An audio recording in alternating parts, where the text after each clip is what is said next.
Magandang araw mga kapatid.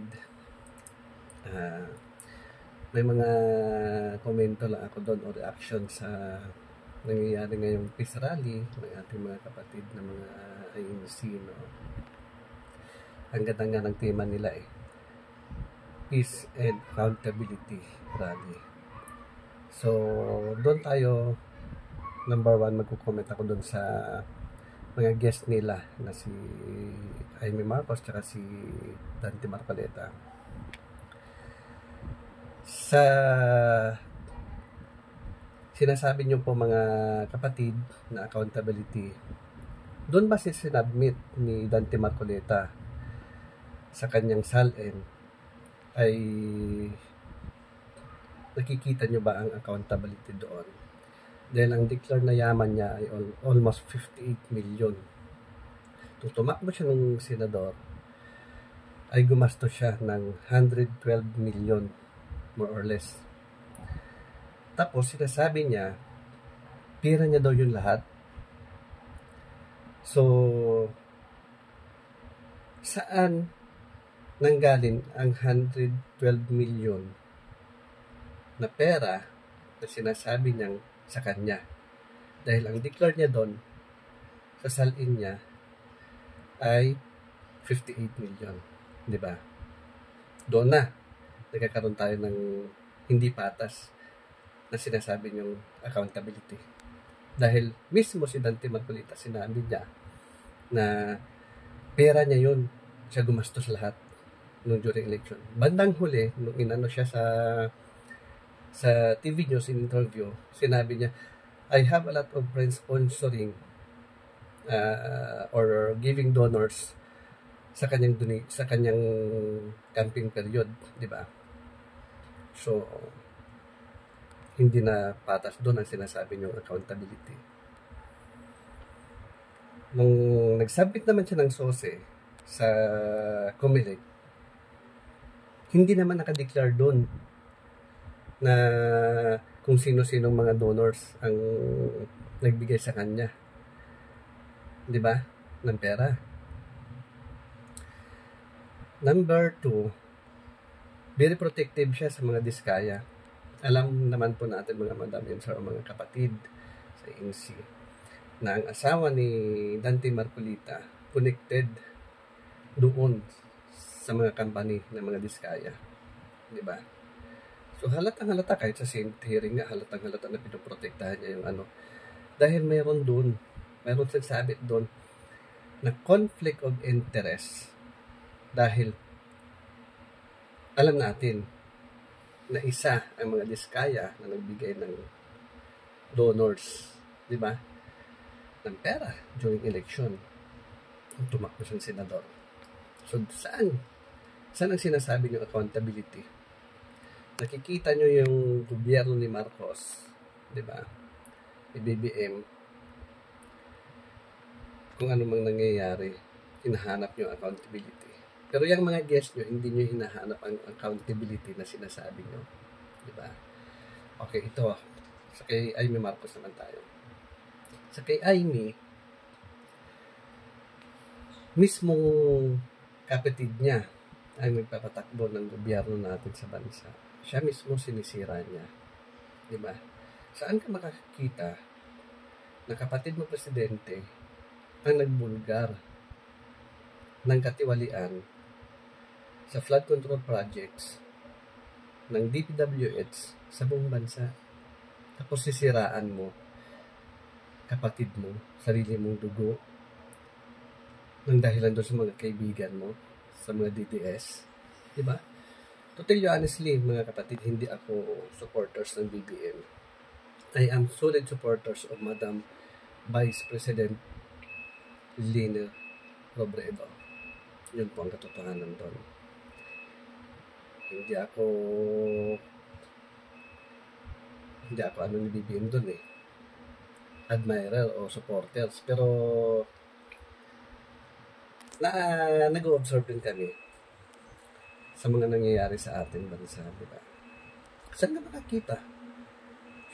Mismong presidente siyang nagbulgar, nagkatiwalian sa ating bansa. Tapos kukontrahin nyo dahil mahuhuli na yung mga taong nagkasala at magnanakaw sa bansa natin. Diba? Hindi naman yata maganda yun. Nasaan ang accountability na sinasabi mo doon? Sinasabi mo nagdodroga ang kapatid mo. Madam, baka po nakakalimutan mo. Nandun sa doctor certificate ng St. Luke's Medical Center, na andun nakadeclared na clear sa drugs ng kapatid nyo. Diba? Kawawa naman siya. Ang dami niya ng problema hinaharap sa bansa natin. Down na siya. Ida-down mo pa. Saang kaluluwa meron ka? Sarili mong kapatid. Buong bansa pinapatakbo ng sarili mong kapatid. Tapos ganyan ang paninira mo sa kanya. Oh. Okay. So balik tayo kay Saldico. Punta naman tayo doon. So kay Saldico naman, sinasabi niya hindi siya nag-kickback. Okay. Sir, makikita naman natin ang yaman, ang mga private jets, ang mga private helicopters ni Saldico. Saan galing yun? Almost 43 billion yung ari-arian, di ba, ng Saldico na yan. Oh. Ang mga Pilipino ho ngayon, mga kapatid, hindi na kasing bobo. Sinasabi niyong i-destabilize, pabagsakin ng gobyerno ng BBM. Meron kayong hindi nakukuha na 3 bagay para pabagsakin ang gobyerno. Number 1, taong bayan. Hindi nyo na-convince ang taong bayan nung nag-expose, pinasabog nyo sa Saldico, pinalabas yung Saldico. Hindi nyo nakuha ang simpati ng taong bayan. Number 2, ang simbahang Katoliko. Ang pinakamalaking religious o reliyon dito sa ating bansa o sa buong mundo, Catholic Church. Hindi nyo sila na-convince para sumali sa sinasabing yung destabilization sa gobyernong BBM. Diba? Hindi nyo nagawa yun. Ang pinaka-importante sa lahat ay ang number 1.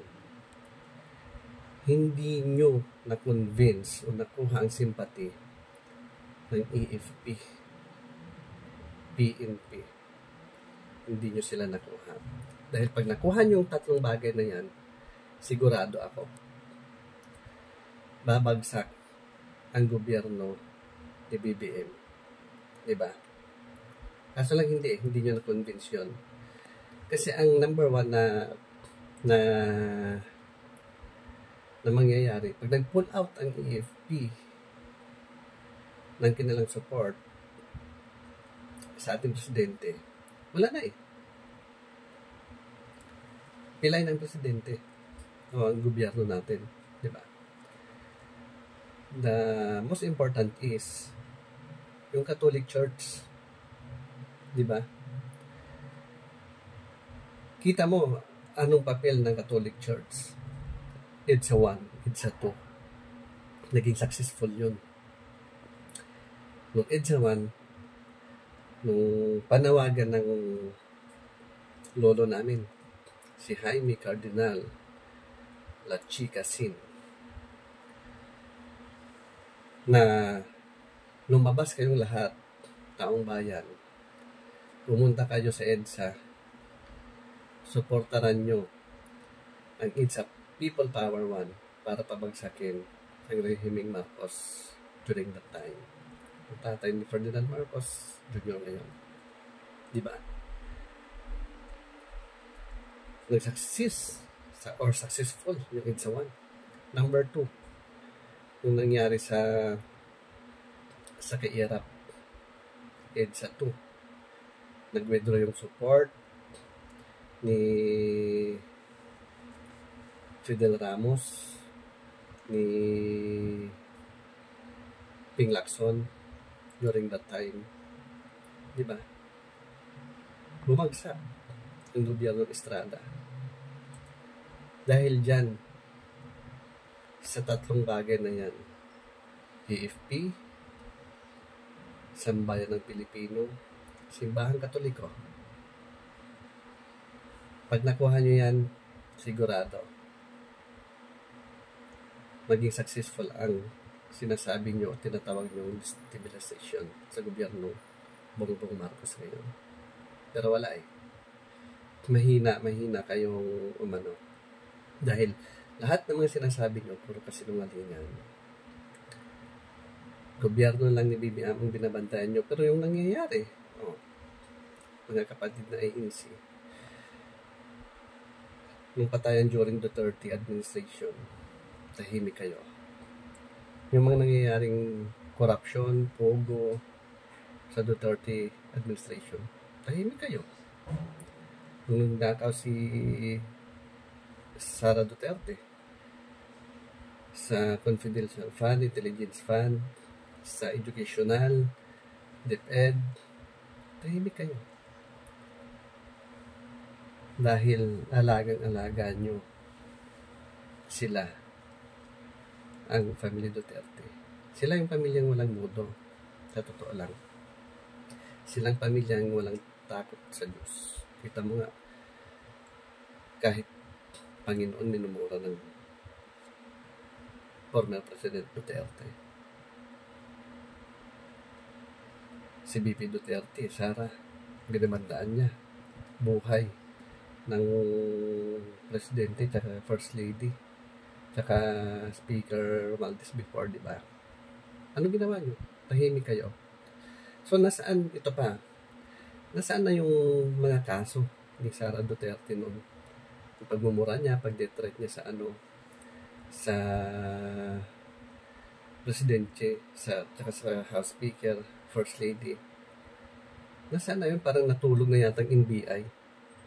Natulog na ang DOJ, ang ombudsman, natulog na sa kaso na yun na ginawa na iskandalo ni Sara Duterte noon. Diyos ko naman,